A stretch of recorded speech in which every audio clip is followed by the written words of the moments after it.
Hey, hello everyone. My name is Ravindra, and I welcome you to my YouTube channel.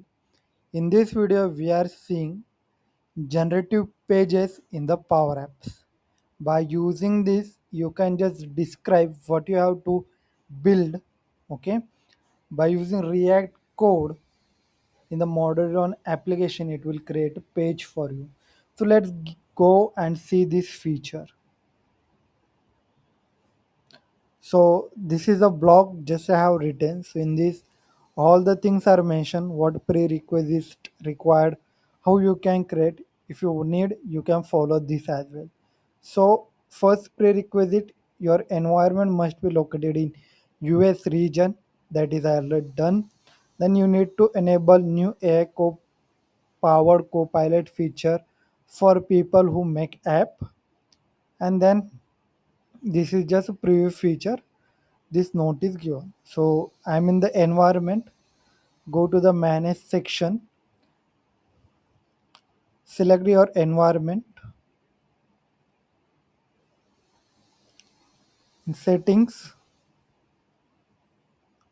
product, features.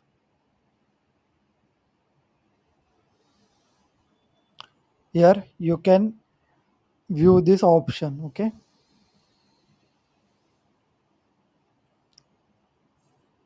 then let's go to the Power Apps. Okay, so in the Power Apps, here I just creating one table by using a prompt here. Create expense table and 10 entries. Okay, so I just use this. Let's click and save and exit. So a table is also generated by using GenAI here.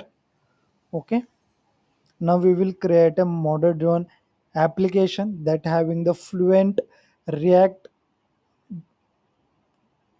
design UI. Okay, by just using prompt for this application. So let's go.